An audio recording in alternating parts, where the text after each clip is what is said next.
participate in this project and allowing the center to use it. Yes, I do agree with that. So first of all, I wanted It's a you great idea. Okay, I wanted you to state your name and spell it. Okay, my name is Anna Bush-Hardin, and that's spelled ANNABUSH-HARDIN. And your age and occupation? I'm 51, and I am a beauty salon owner. And okay, where are you originally from? I'm originally from Texas, Longview, Texas. Wow. How long have you been living here? Since I was 5 Wow. years old. And how many children do you have? I have one daughter. And grandchildren? I have 3. Okay, so I guess, okay. So can you give this address where you were living when the fire? Okay, at the time of the fire, I was living here at 2245 Tunnel Road. Okay. That's here in Oakland. It's not on the Berkeley side. It's in Oakland. And you owned? Yes, I was an owner. Okay, so maybe you can start telling me what happened the day Well, of the fire. The day of the fire. October 20th, was it 1991? Uh-huh. I got up that morning, and a friend of mine came over really early. She was supposed to come at 7 o'clock to braid my hair. And she was about an hour late, so she didn't get here until 8 o'clock. And so therefore, I didn't get a chance to go to church because she didn't finish my hair. So she was working on my hair, and I had my 2 grandsons that I was babysitting because my daughter was on a vacation in Mexico. And we looked out the front window and we saw the smoke near Caldecott Tunnel around 9:30. And we thought it was kind of strange that we saw this smoke, but we didn't see any fire. So we just thought maybe it was just a brush fire, and we thought the fire department would take care of it. We said, well, if it's anything important, the fire department would take care of it. So we didn't really worry about it anymore until maybe about an hour later. We started smelling smoke, and it became very windy. I mean, it was windy. All these pine cones started blowing past the window. I saw ashes blowing past the window, and I said, my God, what's going on? I smell smoke. I said, we better hurry and get out of here. So we went upstairs, ran water, and put the kids in the bathtub so that they could get a bath, and I'd get them dressed because I promised them I would take them to the pumpkin patch or to the beach because it was getting so hot. It's really getting to be hot that day. At that time, one was 5 years old and one was 7. And you were here by yourself with them? Right. I was living here alone. They were visiting me while their mother was on vacation. But they had become very restless, and so I thought, just to calm them down from running through the house and playing Superman with my scarves, I decided to run some bath water, put them in the bathtub just to, get them out of my hair for a minute. Mm-hmm. And by the time I thought I smelled smoke, and before I could get dressed and get those kids out of the bathtub, I heard this banging at my door. And I looked up the stairs to the window, and I saw these flashing lights. It was a police car. And I saw these flashing red and green lights, and I thought, my God, what's going on? And I guess I didn't get to the door soon enough, and this police officer started banging on the door with his billy club. So I ran up the stairs, and I opened the door. When I opened the door, I saw him, and I saw all these cars going down the hill, down Tunnel Road. And the traffic was really backed up, but I didn't know what was going on because my house was a second-story house. I can't see from downstairs what's going on in the front. All I could see was the freeway looking towards downtown Oakland. So he said to me that my house was on fire, vacate the premises, and I'm like, what's he talking about? So I stepped out onto the porch just to see, if it was really that bad. And when I looked up, I saw flames leaping from my roof. There were actually flames leaping from the roof. And you did not know I didn't know my house was on fire. So what I did, I had to try to stay calm because I had these 2 little kids. So I went in the bathroom, took them out of the tub, and just wrapped towels around them. He said, if there's anybody else in the house, get them out. You don't have time to get anything. Just get in your car, drive up to Broadway Terrace, and don't look back. So at the time I had 2 cars, and one was a 2-seater sports car, and one was a 4-seater. So I put the kids in the back car, and I came back in to get their suitcase. And when I came back in to pick up the suitcase, all the clothes fell out onto the floor. My oldest grandson had taken, he had unzipped the suitcase, and all the clothes fell out. So I was trying to pick up their clothes, trying to get my purse, and while I'm trying to get these clothes up off the floor, the kids get out of the car and come back in the house and starts, yanking on my clothes and holding on to me really tight. So I just figured, I was like, all my payroll was still here. I was trying to think, what should I try to, let me get the payroll. Well, I don't know what happened. I didn't get anything. Except the kids. I didn't get their clothes or anything. I said, forget it, we'll just get some clothes when we get down the hill. So I just drove away, and I didn't look back. I saw some neighbors of mine up the hill. When I got up here, saw Bruce Black looking down the hill. They were looking at my house burn, but I didn't really want to look at it, so I didn't look around. I said, look at my house is burning. And I said, my house is on fire. And they said, yeah, we see. Don't stop. Keep going. So I did, and by the time I got to Montclair Village, which the police officer told me to go to the fire department over there, and they would tell me what to do. By the time we got down there were no fire engines. Nobody was at the firehouse. So I went to the service station, and I had my gym bag in the trunk of my car. So I took my robe off, and I put this big T-shirt on, and I had some workout pants. I went in the bathroom and put those on, and then I went to use a telephone next to the fire station, and to try to call my brother, and he wasn't at home. So then I was trying to think, who could I call? Where could I go? So I couldn't think of anybody to call or what to do, and so then I called this friend's house, and I was hoping they'd be home. Because a lot of times on Sundays, people just get out early, and they just want to get out and have fun. So anyway, I called these friends of mine, Rose and Michael Jackson, and it just happened that they were home, and by that time, the fire was being broadcasted on the news. They had interrupted the football games and everything, and all they were showing was everything burning. By that time, fire was in full bloom. So by the time I called, and they said, well, come on over. So I went to their house, and by the time I got there, they were crying, and they just right away took me and the boys in their arms and tried to comfort us, and she got me some clothes to put on, and got the kids some coloring books and tried to calm them down. And how were you feeling at this time? well, at that time I was just feeling so blessed to have gotten out of there alive. Gotten out of the house alive. And I wasn't, I sort of had a headache, but I guess because of the kids, I really didn't think too much about the house burning. I just wanted to comfort them, and I just felt a big load lifted off my shoulders, the fact that I got out alive. And I felt blessed.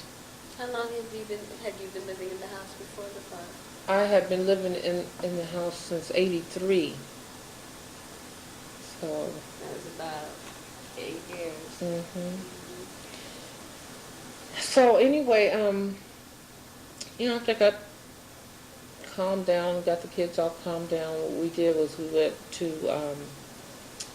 went to the store to buy toothbrushes and pick up some toiletries and things like that. And then I had to take the kids and buy them clothes and try to get them some shoes. And by the time we got to the shoe store, and the kids didn't want to try on shoes, and the little one was crying, and he didn't want this kind of shoe. He was being real picky. So I called up their father, and I kept calling to try to see if I could get in touch with him. By this time, I was getting a little bit stressed out. So I called Phil, and I asked him if he could please pick up the kids so that I could go buy myself some clothes. And I didn't know really what to do, but my friends had offered me to spend the night with them. And so she took me to Southland, and we went out there, and I got underwear and things like that, just some things to last me a couple of days. And then we went into Capwell's, and for some strange reason, when I got to Capwell's to buy, I just wanted to buy some jeans or something comfortable so that I could have something of my own. By that time, I was just looking through the racks, and I really didn't see anything I wanted to buy. I just was looking through the racks, and I don't know. I just wanted to buy something real basic that, I could use for a while. So I bought some jeans. I bought jeans, and I bought a shirt. I didn't buy very much, and I have an account there, and I had gone to my salon, and I had my checkbook and everything. But I didn't buy very much. I just bought enough for, last me a couple of days. Mostly bought underwear and toothbrush and toothpaste and things like that. And then we came back to her house, and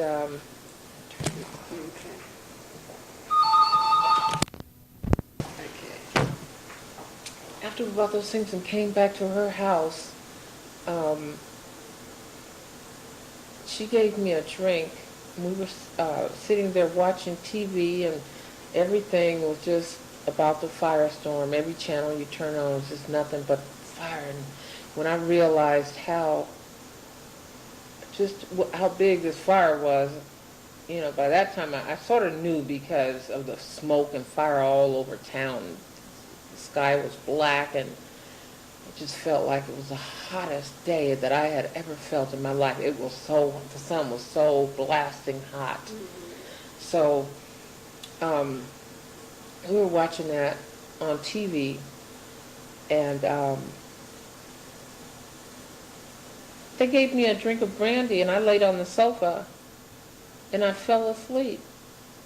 And then when I woke up, my brother was there at their house. I don't even know how he found out. He just kept driving around until he found me. He had gone to the center looking for me, and they didn't have my name or the kid's name over there. So he remembered that my friend Rose lived near Skyline in sort of the vicinity where she lived, because they hadn't been living in that house very long. They had just moved there. So he kept driving around that area until he saw my car. And he came over there. He and a friend of his came there, and they woke me up, and so he asked me, was I okay? And he said to me, he said, God, you look so pale. He told me I look worse. I said, why do you look so pale?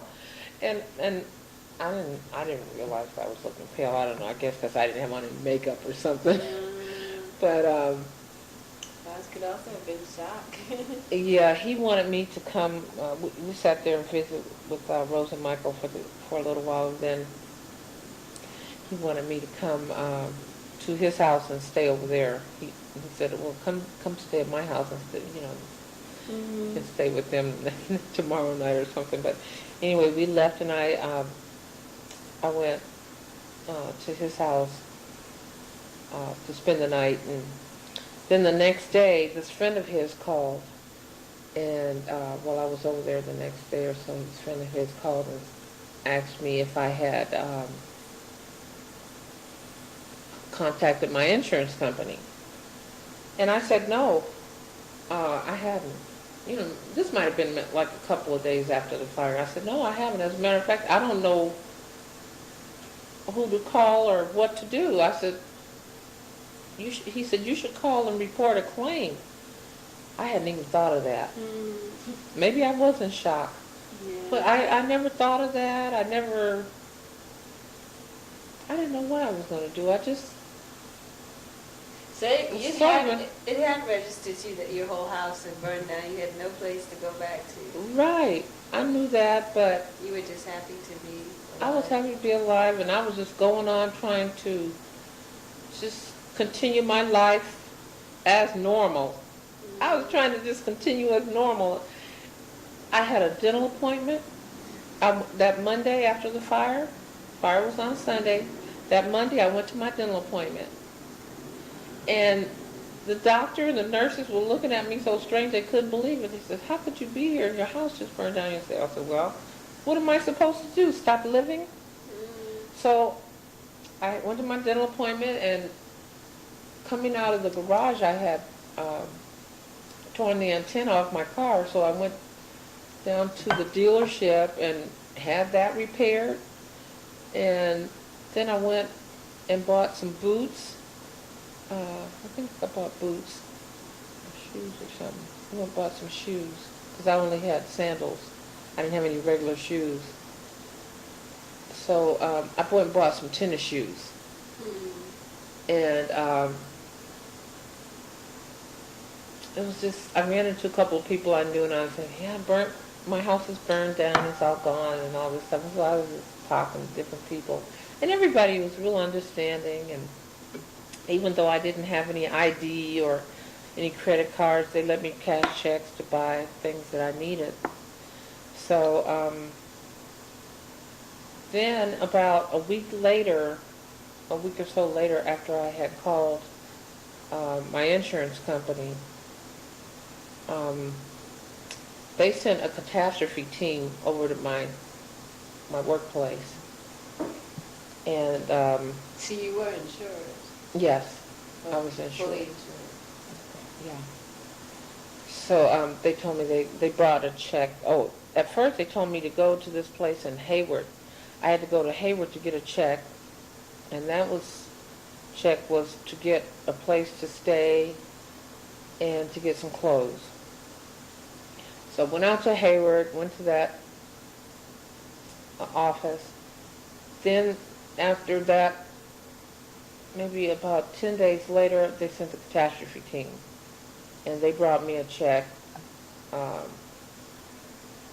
they said, oh, we brought you, we came to bring you some money for living expenses and all this stuff because, you just eat out every day, which, the way I work, I mostly eat out anyway. I don't do a lot of cooking. So, and I work long hours, so I wouldn't get back to my brother's house. For some strange reason, I wouldn't go straight home. I would just go there. I would go to the gym and work out until about 12 o'clock at night, 11 or 12. And then friends of mine started bringing me all these gifts and bringing me money and checks. And some of my customers brought me just all kinds of gifts when I would go back to work, because after I started looking around for a place, sometimes I didn't get to work until like noon because I had so many things to do, going to all these meetings, and then you have to go to the center and you have to find out about FEMA and you have to find out about all these different things. It was crazy. So a lot of times I had to just take off work to get all these things handled. Then I started looking for an apartment. I couldn't find an apartment I wanted, and I felt like it didn't make sense for me to rent a house because I didn't have any furniture to put in it. But these realtors were trying to show me houses, and I didn't want a house. But I would look at the apartments, and I didn't want an apartment either because when some of these large apartment buildings, you have to go through, you know, the lobby and hallways, and it felt like a hotel to me. Yeah. And I get off work late, and a lot of times, you know, I have money with me, and I didn't want to have to, you know, walk all the way through a maze to get to the place that I'm going to be living in. So I was looking for a particular type of living space, which I finally found a condominium in Alameda, in which, you know, it had a gate where I could press the button and I'd go into the garage and then go up the back way to my own apartment or condo. So How much time had elapsed from the house till you finally moved? about into 3 weeks. 3 weeks. Mm-hmm. Now, had you at all gone or come up here to look to see anything, or were you keeping away? I stayed away. I didn't want to come back up here. I wasn't really interested in coming back up here. But this friend of mine, Beverly, told me, she said, you have to go back up there. You have to go look and see if any of your things are left. Maybe some of your jewelry was saved. Maybe we could sift through. I'll go up there with you, and we'll sift through the smoke and the ashes and see if we can find, you know, some of your jewelry.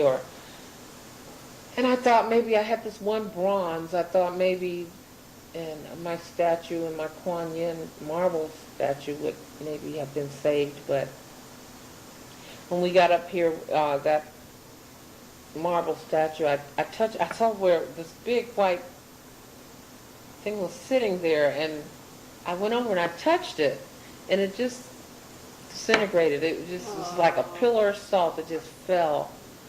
And I never did find the bronze.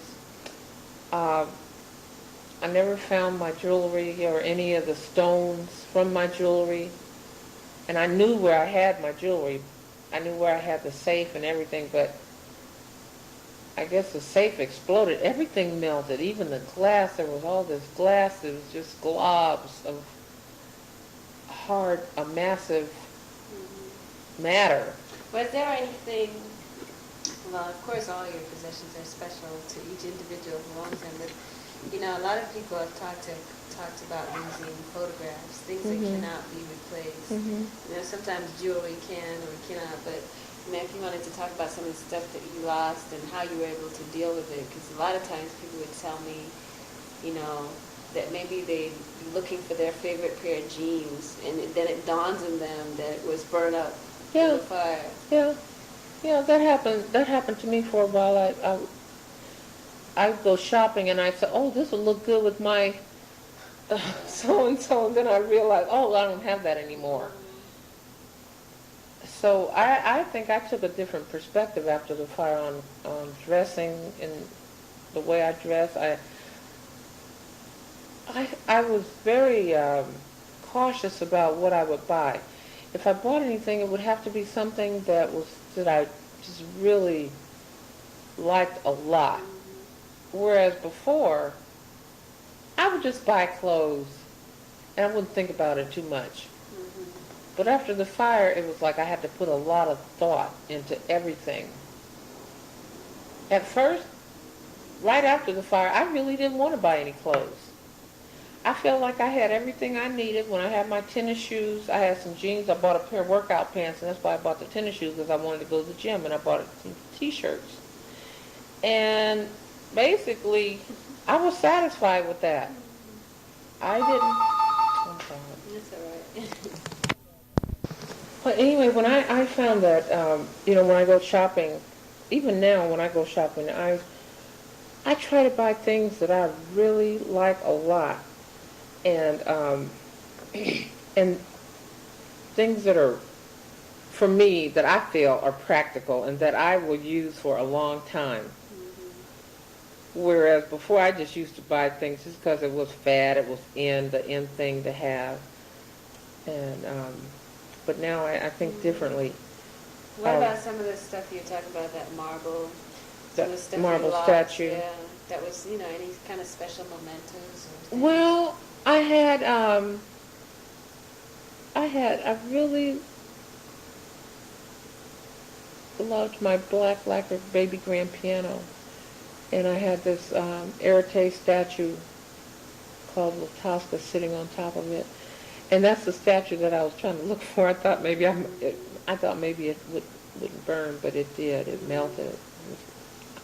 I mean, I never even saw anything that resembled that statue. And you would think bronze, but the fire was so hot it melted everything except a set of stainless steel bowls that I had, and the silverware didn't melt, but it was all tarnished and burnt to a crisp, and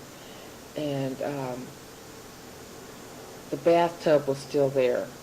You know, the bathtub, the toilet, they were all broken up into pieces, but you could tell that it was a toilet and it was a bathtub.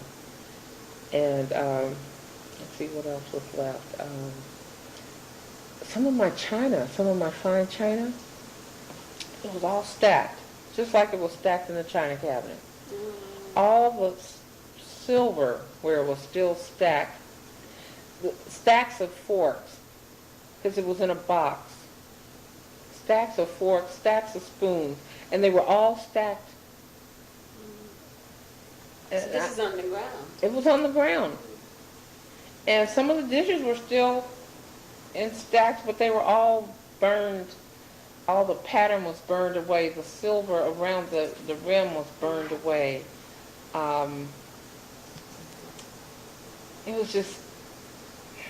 There was actually nothing that I wanted to even think about taking. I found a silver bracelet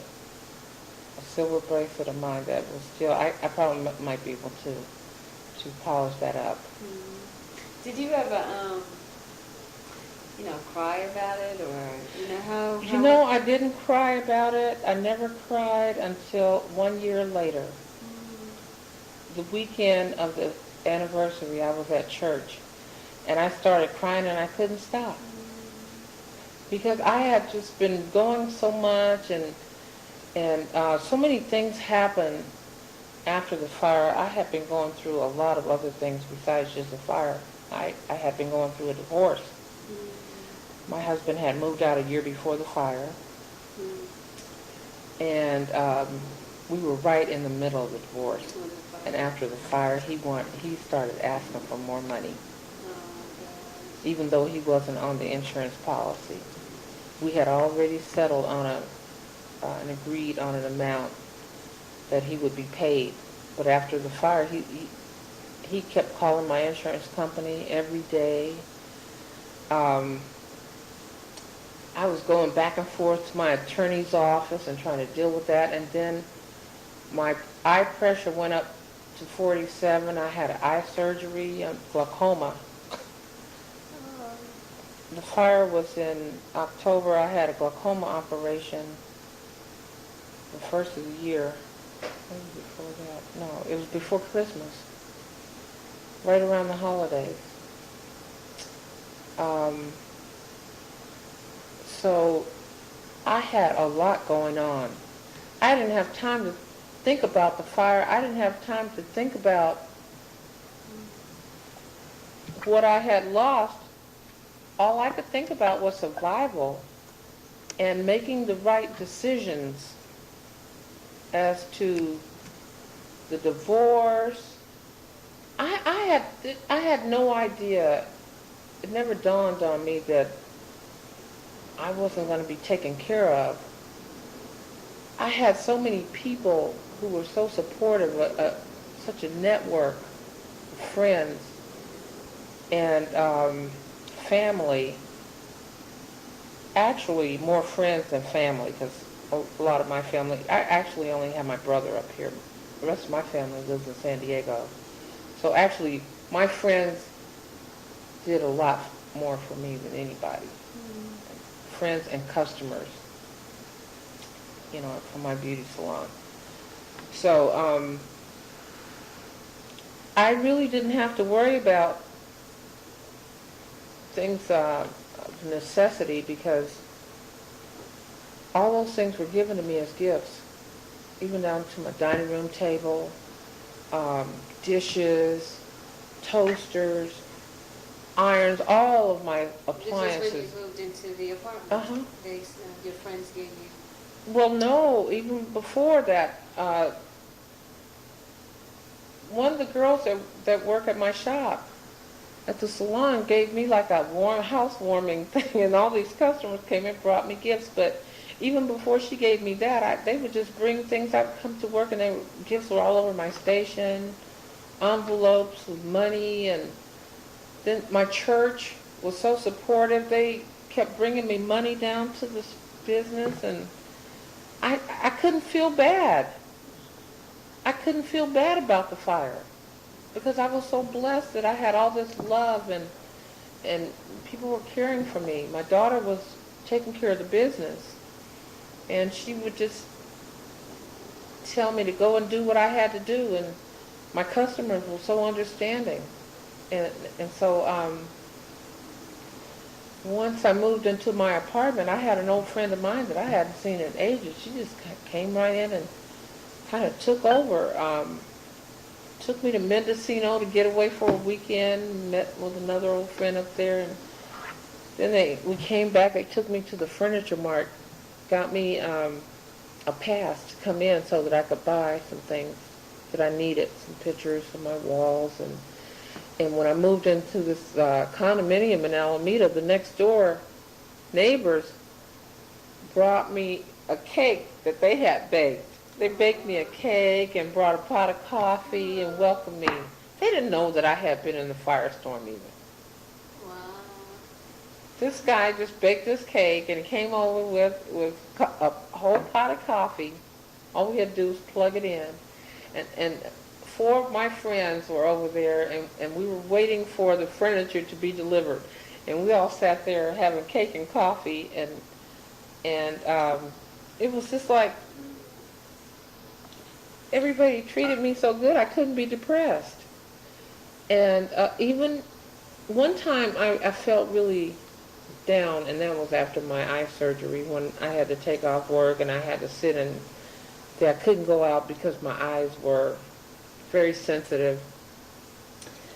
And that was the only down moment for me until a year later. But How was it adjusting to living in the apartment in Alameda as opposed to living here, in terms of, if you were living here, how long, 8 years or 9 years, Yeah. and you got used to the neighborhood and the environment. And right, the environment that's your one of the house. reasons why I took that place in Alameda, because it was right near the water, and I wanted a really soothing atmosphere and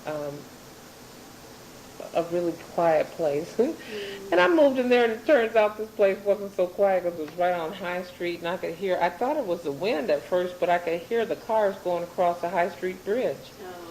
So that was right next to the estuary. Um, But after I got used to that, it was very soothing, and I enjoyed living there, except for the owner of the building didn't come in and paint and do the things that he said he was going to do. He wouldn't wash the windows, and he's just a lot of little things he wouldn't do. And the refrigerator went out. The dishwasher was out, went out, and he didn't want to replace all these things, but he did eventually. How long did you stay there? I stayed there a year, but after a year, he hadn't done any of the things that he said he wouldn't fix the place up. So when did you decide to rebuild? I actually had decided that I was not going to rebuild. I was looking around. My insurance company gave me $239,000 for my house. And they gave me $187,000 for my contents. And how much was the house worth before? The house was worth about $450,000. So, being that I was going through this divorce, and they gave my husband all this information about the insurance, he wanted half of everything that the insurance company paid me. So, by us quarreling and going through all this, meanwhile, there's a lien on the property because of the taxes. So we knew we had to pay these taxes. I knew that these taxes had to be paid, and I was going to pay the taxes because I wasn't going to lose my lot here. So you own the land, or this is just, I don't know too much about. No, you don't own the land. What happens is when you buy a house, you buy the land and the house. So even though the house burned, I still had to continue making these house payments. Even though my husband wasn't living with me at the time, if I still want to keep this lot, I have to still pay that house note every single month. And my husband didn't help me pay this house note. But yet and still he wants half of everything that the insurance company is going to give me. So what I decided to do is I said, well, I'm going to look around. I decided I wasn't going to rebuild. I'm just going to sell the lot. And I was going to just go somewhere else and buy a house with the money that the insurance company gave me. But after looking around, seeing how much houses cost, seeing how much a condominium cost, even the two-bedroom condominium that I was living in, they wanted $300,000. And here I only had $239,000. But out of that $239,000, I would have had to pay off my mortgage if I want to keep the lot. So either way, I would have lost. So I'm the type of person, when I don't know what to do, I don't do anything. I just wait. And I pray. And I ask the Lord to give me guidance. And that's what I did. I went to court a couple of times trying to get my husband to back off and not to keep upping the ante on me. But anyway, what happened was I still ended up giving him approximately half of that money from the insurance proceeds. I just didn't want to fight with him anymore because I couldn't think straight. I couldn't deal with the insurance company because every time I'd get more money, if he found out about it, if I got more money from the insurance company, he wanted more money. So I decided, one morning I woke up and I called my attorney and I said, let's just go ahead and give him this money because I can't sleep. I don't like the feeling that I have, and I'm just getting too stressed out, and I can't deal with it. Why don't we go give him the money, get the taxes paid, get the lien off the lot. Out of this money, we were going to split it. So that's what we ended up doing, and I just paid him off, and there wasn't enough money at first because we didn't cash a check that the insurance company gave us for the dwelling. There wasn't enough money to pay off everything and give him what he was asking for. So what I decided to do is have him to sign an affidavit saying that if I gave him this money, that he would not get any more money no matter what happened, with the insurance. Even though they had sent me a letter telling me that my claim was settled. Well, one day this guy calls me up and he says, well, Anna, we see where you haven't cashed the check, that $239,000 check. And he was in the adjuster, right? And I said, no, I haven't cashed it. I'm not going to cash it because I just don't know what I can do with it. There's just not enough money to do anything with. So they kept calling me, asking me. Then this other woman called me and she asked me, well, what was I going to do? Was I going to rebuild my house or what? So they sent me this scope telling me that, from every nail And this, they said, this is what it would cost me to rebuild this house, was $239,000. And I said, well, where's the contractor that gave you this scope that said this house could be rebuilt? I said, well, if that's what it's going to cost, fine. I want to meet the contractor, and I want to have him rebuild it. And that's when I decided I was going to rebuild. Wow. When I told them I was going to rebuild, then what they wanted to do was get Avino Young, who is an appraisal company, to come out, sit down and appraise my house and tell them how much a house like this would be worth that I had. With hardwood floors. They asked me all these questions about different things that I had in my house, and it came up to about $450,000. So after that, a couple of weeks later, the adjuster calls me back, and he says he wants me to meet with this contractor and architect firm in San Francisco, and that they want to redo the scope. So I went over there and I met with them, and they told me, okay, we're going to go ahead and rebuild your house. I said, I didn't ask any questions. I didn't say, how are you going to rebuild this house at 239? They knew they couldn't do it. And my brother had pictures of my house before the fire. He had taken a picture of me in the house, dressed to go to the mayor's inaugural ball. And when they took a look at the type of paneling and the type of floors that I had in my house before, they knew that there was no way they could build this house. They couldn't even, there's no house up here that could be built for $239,000. So what they did was they sat me down, and they asked me all these questions about what I had in the house, and they got the scope. And the first time they came up with a $235,000 that it would cost to rebuild.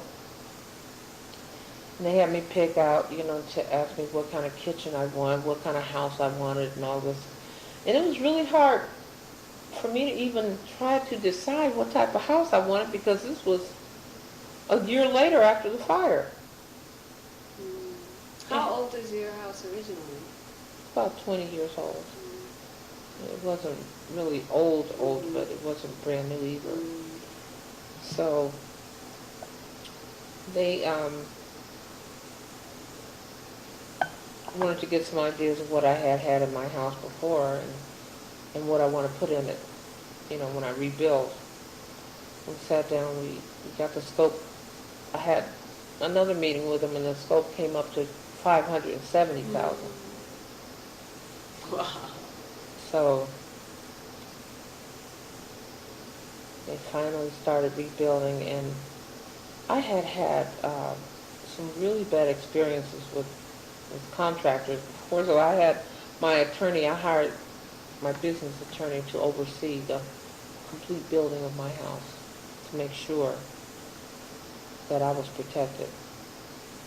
And I tell you one thing, I spent so much money on attorney fees. I'm still spending money on attorney fees because they didn't want to pay for my fine jewelry, my furs, and my artwork and collectibles and things like that. So the insurance company didn't want to pay. No.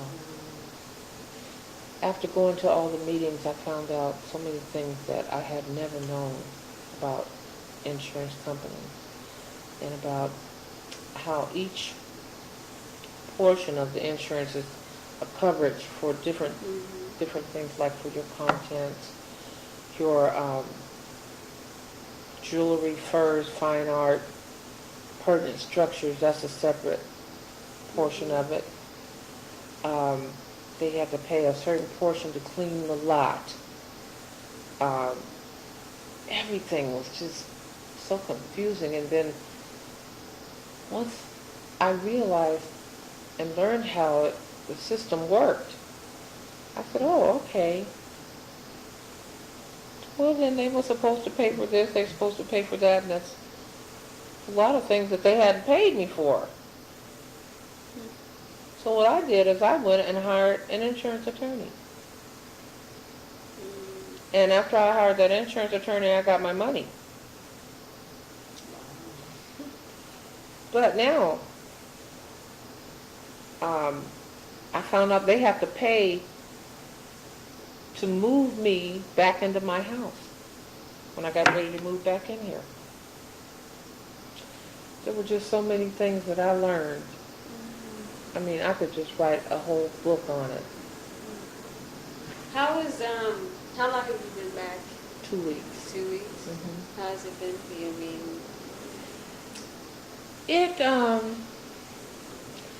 it's been really nice. how's it I'm not different? totally relaxed yet because I still have the contractors and people coming in and out of my house. I don't have any privacy because they're still coming in and out and fixing little things that they didn't complete. A lot of things they put the wrong color in or the wrong things or something wasn't done properly, so they have to come in and out of here every day, working in here and finishing up things. And at first I didn't feel comfortable the first night that I slept here because I didn't have any drapes on my windows, and I'd wake up every morning looking at the contractors out the window, and I'm like, oh gosh, let me get up and put my robe on. So eventually what I did when I was living downstairs here, I finally put a little throw over that window. And I couldn't get any sleep because I was staying up late at night putting things away and trying to get settled in. And I'd come home from work and putting things away, and then I'd wake up about 6 o'clock the next morning, so I haven't had much time to get no sleep. So, How's this house different from the old house? I mean, do you like it better? Is there some things about the old one you preferred and some about the there's new some one? things about the old one that I liked. All the wood and it was more rustic, even though some rooms I could formalize by the way I decorated. But I always wanted to change my kitchen, so I love.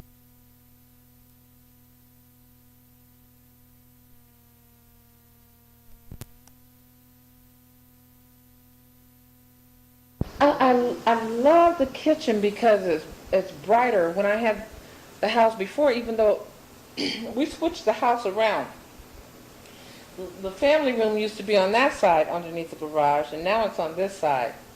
The only thing that's still in the same place is my master bedroom. How many bedrooms does this house have? Actually, there's it's supposed to be 4, but I'm using one like a library, and I'm using the other one as a sitting room. It opens, this one, my master bedroom opens into a second bedroom. So, I'm using it kind of sort of like a boudoir. Oh, wow. So, actually, it's 4 bedrooms and 3 1/4 baths. Before I had 3 bedrooms, 2 1/2 baths. So actually, I have more house now than I had before. But the family room is not as large. But I got some other things that I really like. I like it. So do you think, I mean, you had your little, what's the word I'm looking for? Collectibles? Yeah, little time, no, I'm just talking about how you're adjusting to it. It's taking you a while. Do you think that you'll really grow to like this house? I mean, after you get all the little changes. Oh yeah, I like this house. I like this house. I like it a lot. As a matter of fact, I'm not the kind of person who gets hung up on things too much. I can let them go because I know that when you let it go, you bring new and better things into your life. I had some things before that were really nice. I was really into Oriental furniture, and I had things shipped over from Hong Kong. I had all these Buddhas and Kuan Yins and things that I just loved. And I don't usually buy, for instance, I really like it a lot. But now I have the opportunity to have something different. It's totally different. And everything I have now is totally different from anything that I had before. One last question. How do you think the fire has changed you? I think that it's made me a much stronger person, and I think that I have grown a lot spiritually. Some of the time that I took off work when I had the eye surgery and when I was just, trying to deal with life in general, some of the things that I went through in that period really makes me take a look at what my priorities in life are. And it's like now this gives me a second chance. It gives me a chance to actually start all over again. Everything is new. And it's so strange how that happened at that particular time in my life.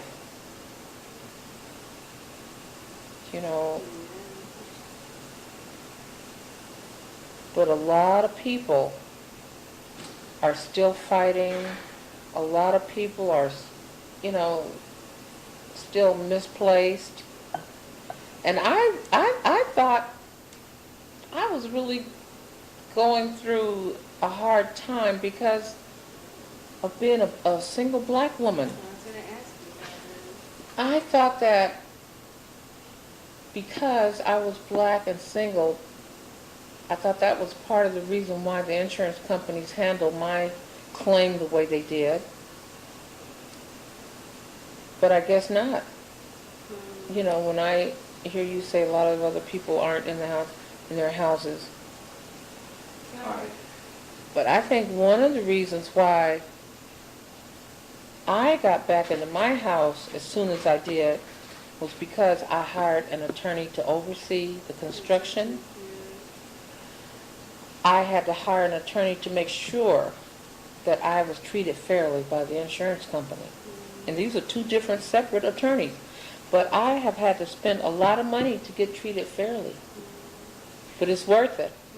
The other thing, the one final thing I wanted to ask you was, as you mentioned being a single black woman, that you felt you were treated differently. But also, I often ask people whether they feel that their experience as African Americans is any different from anybody else's. Because, people have touched upon the fact that, we are taught to persevere and to, that, sometimes we take things differently because we've gone through so much, or, right. And everybody, regardless of race, goes through a lot, but especially here, that maybe you felt more able to cope with it or less able to cope with it, or you felt people had more expectation out of you. Was there any kind of feeling that you had around that? You mean as far as... well, I guess further extending from you being a single black woman, that you felt you were kind of being taken advantage of, but how do you feel that people expected you to cope, I guess, is what I'm asking. I think they expected me to give up on rebuilding. My insurance company certainly did not expect me to rebuild. They knew what I was going through. They knew about the divorce because my ex-husband was calling them, harassing them every day, wanting money from them. So they knew. But I guess they probably can't figure me out because I don't give up easy. I still haven't given up. And because of the amount of money that they offered me and expected me to take in the beginning, when I found out what I really had coming, because of that, once I found that out, it even made me want to fight even more to get what I had coming to me. And I will be continuing. Thank you. Mm-hmm.